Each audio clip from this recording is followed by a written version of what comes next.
Hello, everybody. Welcome to Popcorn Planet. I am Andy Signar. I'm so happy to be here talking about theme parks. I live in Florida, so I've gotten to know all my theme parks out here. I'm very lucky to be near Orlando and where all the Universal Disneylands, Disney Worlds are. But today was a big news because Universal Studios announced they are launching a third amusement park. That is right. It is called Epic Universe. Now fans, nerds alike are all speculating, what could that mean? What's it going to be? I am here to break it down for you and talk about what I hope it is, what I want to see. I want to get your comments down below on what you hope to see, but let's get straight into this. This is straight from the Tampa Bay Times, my local paper. They are announcing new Florida theme park. This was announced, and this is going to be at a little further down from the other ones. In fact, let me just show you, Slash Film had pulled this where you can sort of see.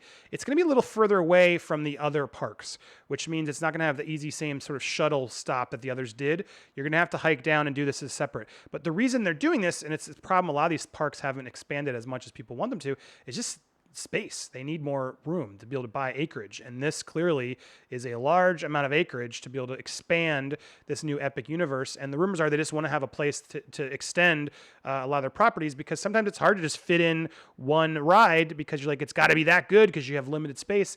Epic Universe is going to give them an opportunity to really exploit their catalog, do more stuff. So what does that entail? What do we expect? Here's what was said.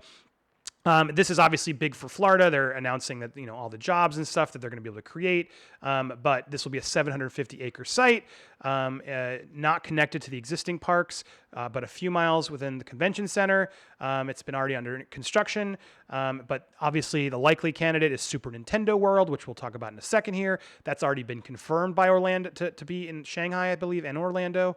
But also the franchises that they've been talking about and teasing is How to Train Your Dragon, Kung Fu Panda, Madagascar, and Shrek, which is getting a reboot, and Illumination's Secret Life of Pets and Sing. And obviously the Wizarding World of Harry Potter is their cash cow right now. Crazy thing, I don't know if you knew. Apparently, if this is true, I think I've read this, verified it. Please tell me if I'm not true. But Disney had the first shot at J.K. Rowling's Harry Potter Land, the Wizarding World, and they didn't do it because apparently there was some deal about her wanting a train, and they already had a train, and they wouldn't give it to her, and then that was a sticking point, so she went over to Universal, which then wined and dined her and gave her the Hogwarts Express, and then done deal. And now Disney has a competitor that really, I think that Wizarding World put Universal on the map. It is bringing people in nonstop. It was just the dumbest thing to not have Disney just buy that right. So I don't know how they messed up, or whoever did probably got fired or should be, because that was hugely stupid. But back to the story. This is where our vision of Epic Universe is historic. Tom Williams at the park said it will build on everything we have done and become the most immersive and innovative theme park we have ever created. It's an investment in our business, our industry, our team members, and our community. They've been giving Disney a run for the money since Harry Potter, which has brought double-digit increases in attendance. And though it's still a distant second to Walt Disney World, it keeps closing the gap, and adding hotels to the mix will encourage longer stays. It's true. Sometimes the hotels really do make a difference. And yeah, obviously they're all trying to respond to now Galaxy's Edge, Pandora. These are all now, it's not just rides anymore. Studios want to have franchises and lands. And there's only so many properties that deserve lands. So what lands and rides should we expect here at what is it called again? Epic Universe. It's kind of a dumb name, if I'm being honest.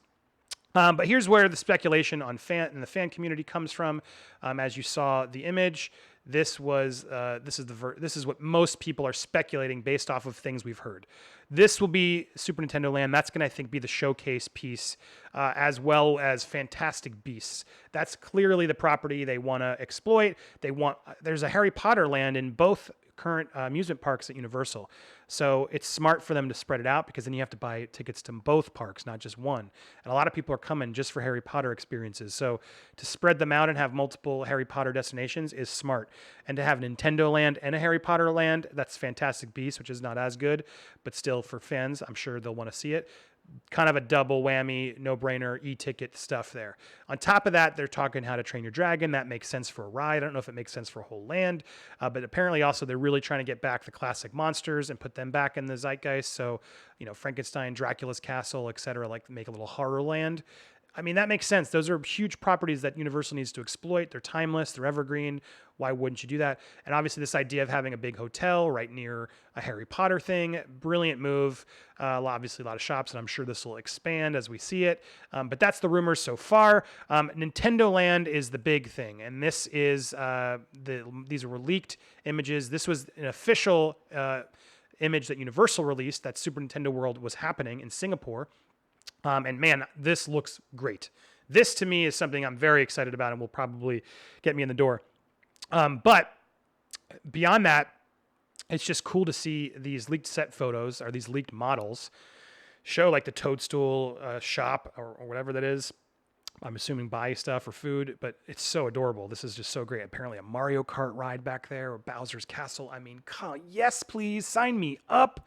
That sounds amazing. And then down here, the only thing I'm not that excited about is Donkey Kong Countryland. I mean, look, what theme park or Six Flags or whatever, Legoland, they all have these weird ruins, barrel sort of ancient tombs. I don't think Donkey Kong Country is that iconic enough to devote that much space. When you have Pokemon, you have Zelda, even Metroid. I mean, there's just cooler stuff that I would have rather seen than Donkey Kong Country.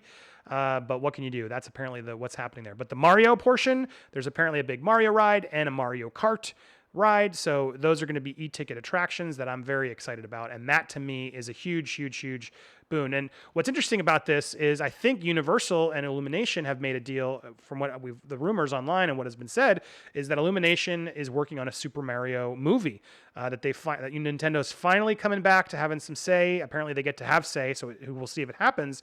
But apparently Illumination finally got through to them and they're working on a feature-length film. So it would make sense to me for them to sort of be double dipping and doing like, well, we're going to make a new franchise for Mario. We're going to make theme park destinations. And that way Nintendo is really going all in with Universal to cash out. So I think that's good news. I think Mario is a property that deserves a story to be told. I liked the cartoon when I was little. I liked the games. There's enough characters in there to make a good story as long as they don't go as crazy as they did in the live action one.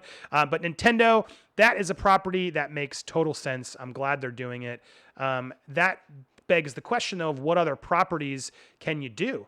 The rumored ones are Lord of the Rings, Hobbit. They want to do Middle Earth is something else that a lot of people are talking about. I think that's kind of dumb because you can just go to New Zealand and see it for real. But that's something they're talking about. How do you get as vast of the hills and things? But you could have a Hobbiton and a Hobbit ride. I mean, the Hobbit movies pretty much felt like a theme park ride more than a movie anyway. But that's the big one. And then Star Trek is something that they've had in Vegas, and now it's not really as there anymore. But now with this rebirth of Star Trek on CBS All Access and everything else, it would make sense for Star Trek to have a presence and or a ride.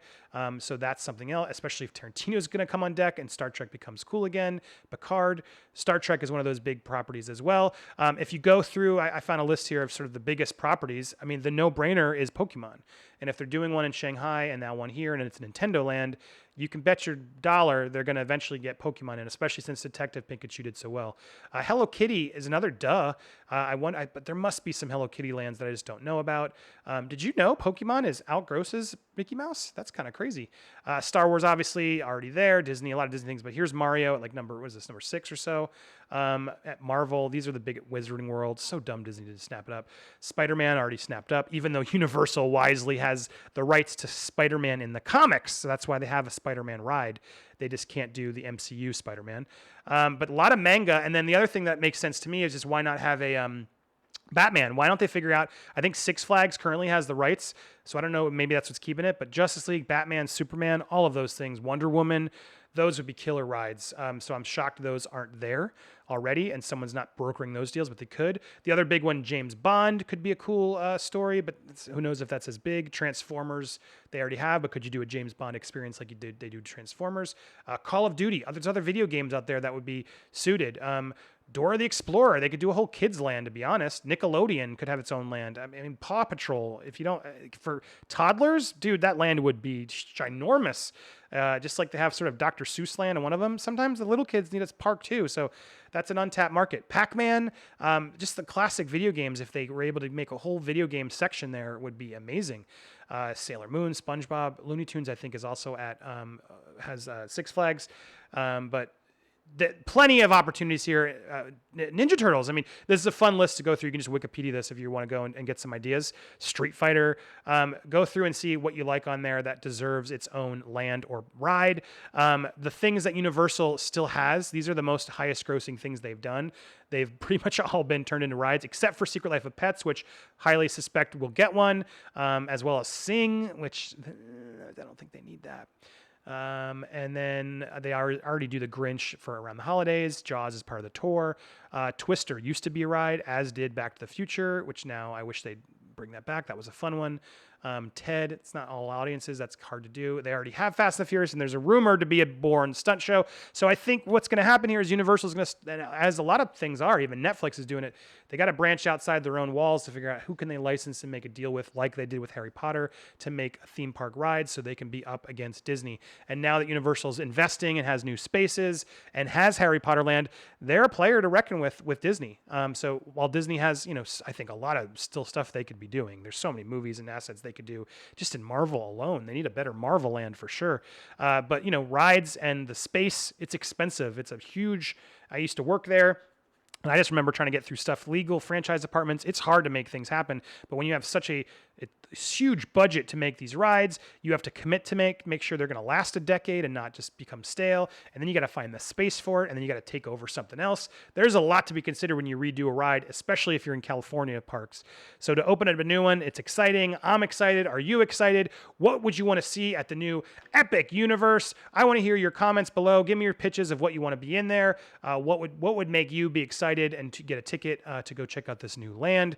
Tell me down below. I'm excited to hear your thoughts. You can hit me up on social, Twitter, Facebook, Instagram, all of them at Andy Signor. And please, if you haven't already, please check out my Kickstarter. I would love it. We're at 30%. I would love to bring this show to you. I have so many ideas for the podcast, for the docuseries. So if we can hit some of those goals, I will be able to deliver something really special to you. So please check it out. If you want to support me, I'd be grateful. As always, please hit that subscribe button, and we'll see you here every day and live Wednesday nights here on Popcorn Planet. Thanks, everybody. Bye.